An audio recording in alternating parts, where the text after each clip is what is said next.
মোহিনীকে এইভাবে আটকানো যায় না।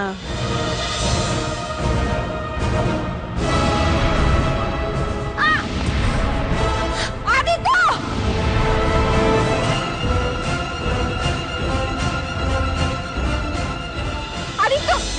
আদিত্য, আদিত্য, আদিত্য,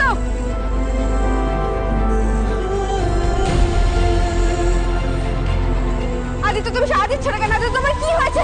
আদিত্য,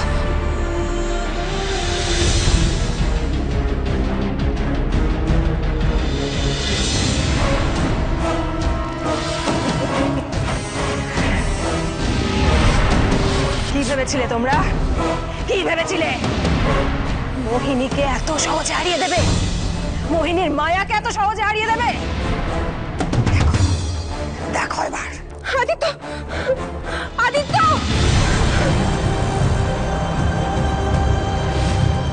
আদিত্য,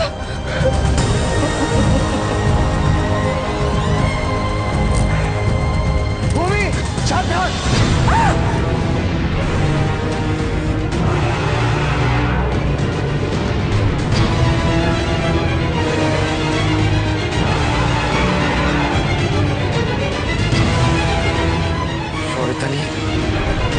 আমাকে তুমি দাস বানিয়েছিলে, আমাকে দিয়ে খুন করিয়েছো, আবার আদিত্যকে আঘাত করেছো। আমি তোমাকে কিছুতেই ছাড়বো না। বিশ্বাসঘাতক। না, আর এক পাও এগোবে না।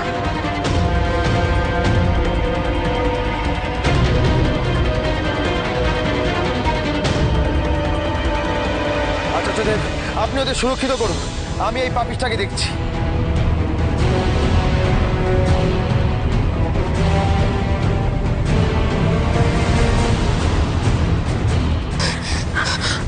আমি দেখি, দেখ।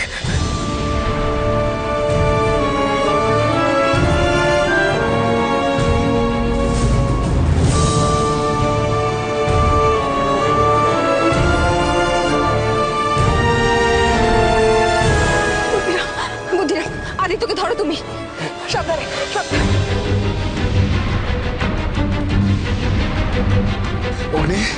ভূমি, বুদ্ধিরাম, তোমরা আমার সঙ্গে চলে এসো। পুষ্পক কিন্তু বেশিক্ষণ মোহিনীকে ঠেকিয়ে রাখতে পারবে না। এসো। আচার্যদেব, আমরা কোথাও যাব না, আমরা এখানেই থাকবো, আমরা লড়বো।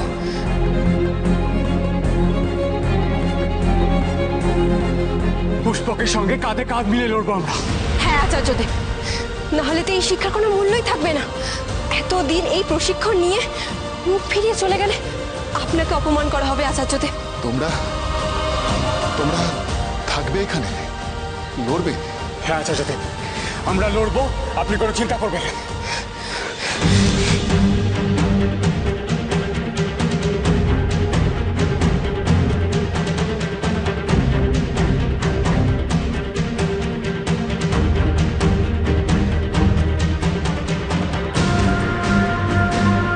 আমিও দেখি শয়তানি মোহিনী কি করে এই ঘর ছেড়ে বেরোতে পারে। কেন, কি করবে তুমি? দেখো না আমি কি করতে পারি। তুমি আদিত্যকে সামলাও বুদ্ধিরাম।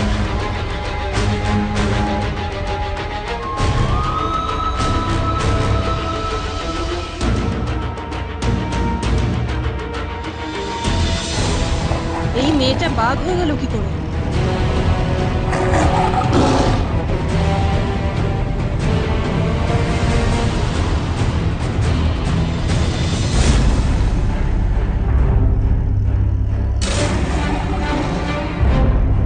আমাকে আঘাত করে কেউ রেহাই পায় না পুষ্পক।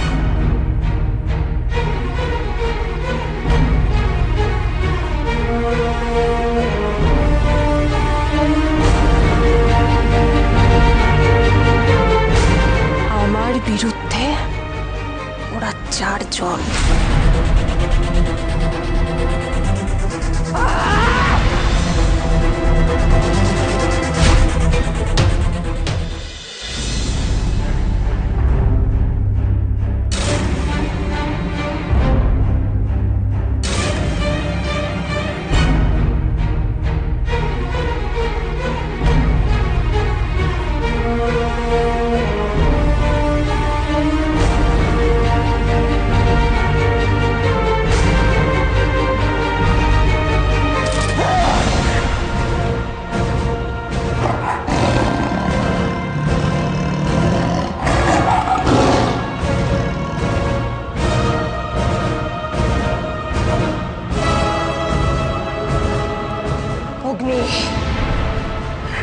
নগরের সিংহাসনের উত্তরাধিকারী।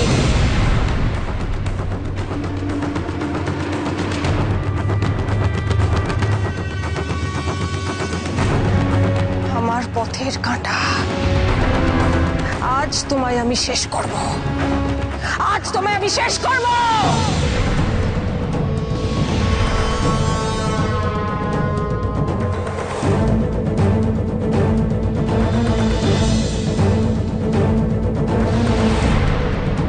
কি সর্বনাশ, এবার কি হবে?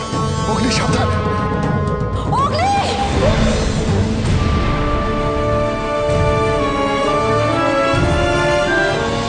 পুষ্পক,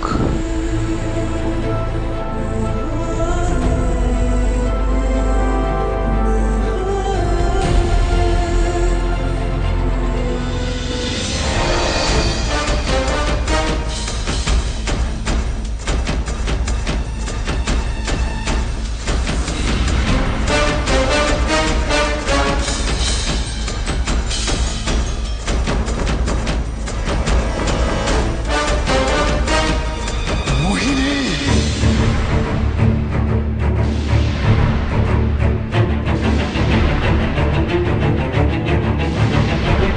তুমি আমার ক্রোধকে জাগ্রত করেছো। আমি যোদ্ধা। শিক্ষা সমাপ্ত হওয়ার পর আমি শপথ করেছিলাম যে আমার অধীত বিদ্যা আমি শুধুমাত্র জনকল্যাণে আর আত্মরক্ষায় ব্যবহার করব, নচেত নয়। কারণ আত্মরক্ষায় ক্রোধ ব্যবহার করলে তা পাপের হয় না। তুমি আমাকে সেই পর্যায়ে নিয়ে যেতে বাধ্য করেছো।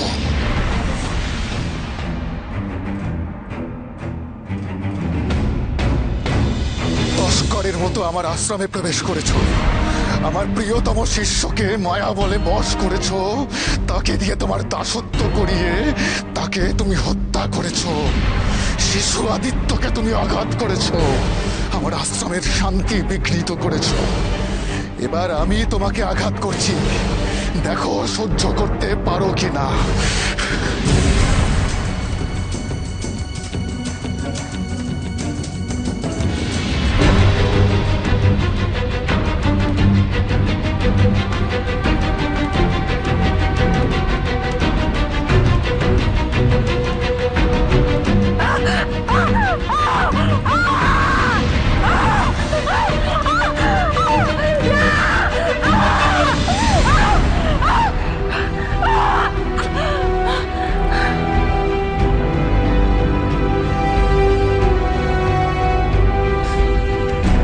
চলো, চলো আমার সঙ্গে।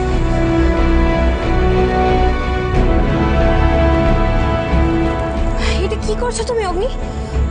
পুষ্পকের একটা পাথর খণ্ড তুলে নিলে। চলো।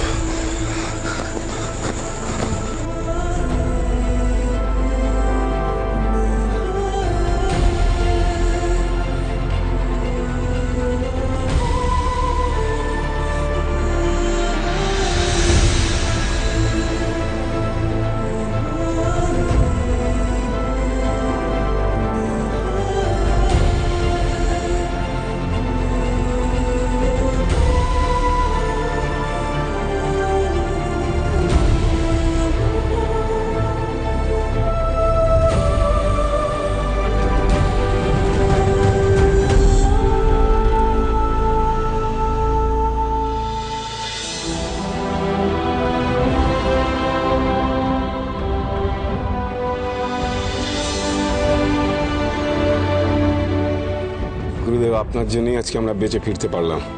আপনি যদি পিশাচিনীকে না বেঁধে ফেলতেন তাহলে হয়তো একটা অন্যরকম বিপদ কিছু ঘটে যেত। আমার তো ইচ্ছা করছিল ওই মোহিনীকে এক থাবায় মেরে ফেলতে। পুষ্পকের জন্য আমার ভীষণ কষ্ট হচ্ছে।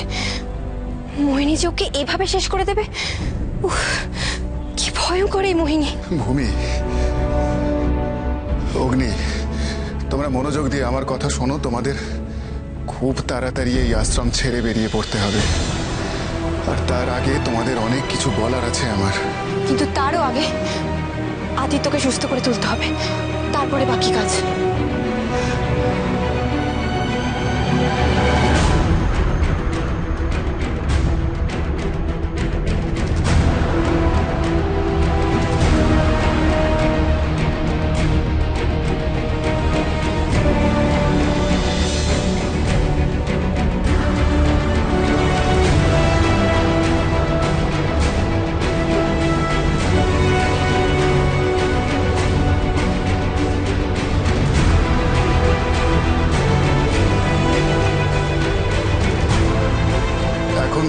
কেমন লাগছে আদিত্য? ভালো। বেশ, তুমি এখন যাও, বিশ্রাম করো, কারণ তোমাকেও ওদের সাথে অনেক দূরে যেতে হবে। আদিত্য আমাদের সঙ্গে যাবে? হ্যাঁ, আচ্ছা আচার্যদেব, মোহিনী কিসের মানচিত্র খুঁজছে? কোথাকার মানচিত্র সেটা? কি আছে সেই মানচিত্রে আচার্যদেব? আমি একবার শুনেছিলাম রানী মোহিনী রাজা সুবর্ণকে এই মানচিত্রের কথা বলছিল। আমার বেশ মনে পড়েছে। হ্যাঁ, তাই তো। আর ভাগ্যবতী নদীর কথা বলেছিল। হ্যাঁ, মোহিনী তো পাগলের মতো ভাগ্যবতী নদী খুঁজছে, আর রাজা সুবর্ণকেও সেই ব্যাপারে জিজ্ঞাসা করেছিল। একটা জায়গার সন্ধানে এই অসময়ে আপনি আমার কাছে এসেছেন? আশ্চর্য। কোন জায়গার সন্ধান চান আপনি? ভাগ্যবতী নদী।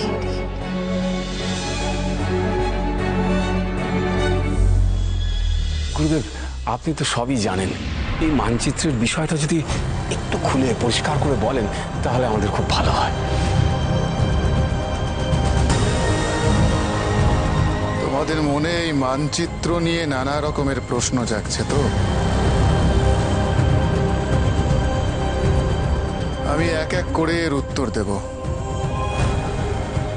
দেখো, এই মানচিত্রটা আসলে একটা পথের দিশারি, যে পথ নিয়ে যায় ভাগ্যবতী নদীর কাছে।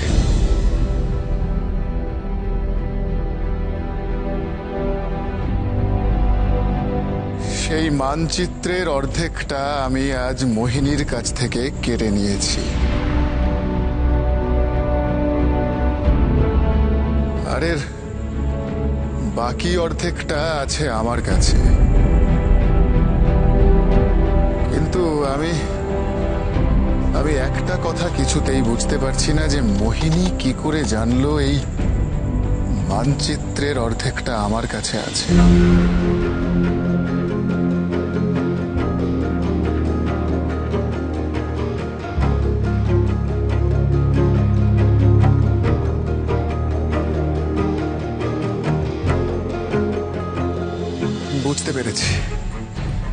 বুঝতে পেরেছি তমসার কাছ থেকে এই মোহিনী এই মানচিত্রের অর্ধেকটা পেয়েছে। ভূত ডামরে যখন তোমরা তমসার কবল থেকে মুক্ত হলে, তারপর থেকে আমি আর ভূত ডামরের দিকে তেমন নজর দিইনি। হয়তো সেই সময় মোহিনী এই অর্ধেক মানচিত্র তমসার হাত থেকে হাতিয়ে নিয়েছিল।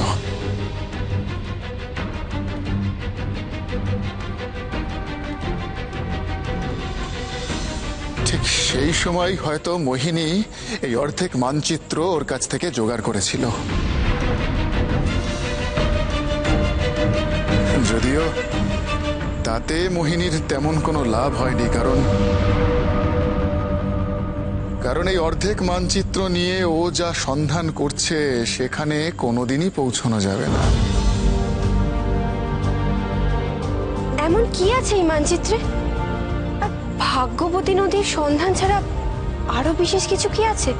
মানে শুধুই কি ভাগ্যবতী নদী খুঁজে পাওয়ার জন্যই কি মোহিনী পাগলের মতো এই মানচিত্র খুঁজছে?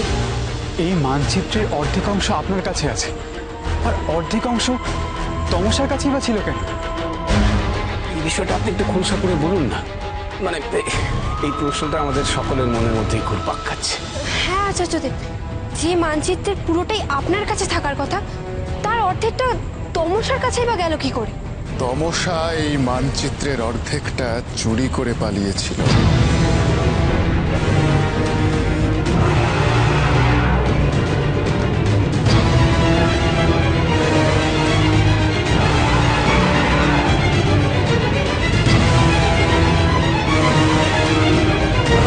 তমসা চুরি করেছিল? হ্যাঁ,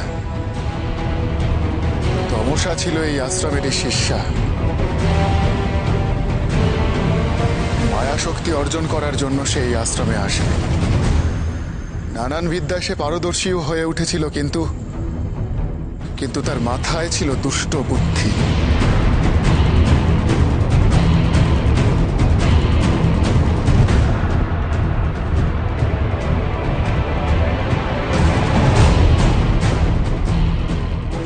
মহাবিদ্যা ব্যবহার করে তমসা অশুভ কাজ করার ক্ষমতা লাভ করতে চেয়েছিল রাতারাতি।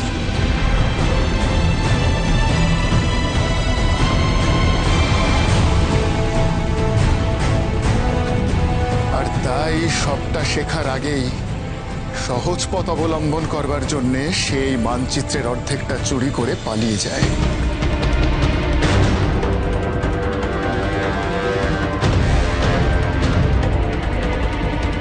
তমসার বিশ্বাসঘাতকতার জন্যই এই আশ্রমে নারীদের প্রবেশ নিষিদ্ধ হয়ে যায়।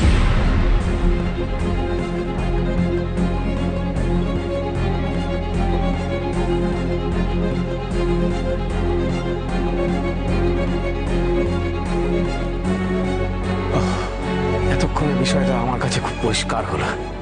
তখন বিপত্তি ঘটিয়েছিল এই মানচিত্র নিয়ে তমসা, আর এখন বিপত্তি ঘটাচ্ছিল ওই পিশাচি।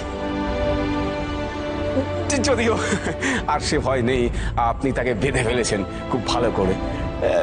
এখন সত্যি সত্যি বিষয়টা আমার কাছে জলের মতন পরিষ্কার হলো। তোমাদের আরো একটা জরুরি কথা আমি জানাতে চাই।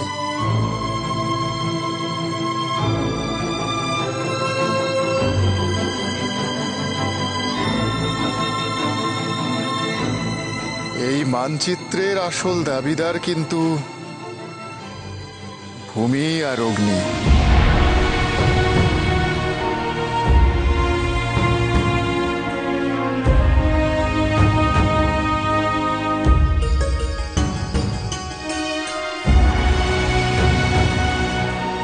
সে কি? কি বলছেন আচার্যদেব? এই মানচিত্রের সঙ্গে আমাদের কি সম্পর্ক? সম্পর্ক আছে অগ্নি। এই মানচিত্রের সাথে জড়িয়ে আছে রূপনগরের ইতিহাস আর স্কন্দ মাতার আশীর্বাদ।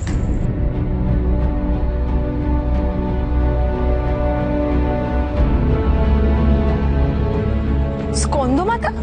স্কন্দমাতা? স্কন্দমাতা তিনি কে?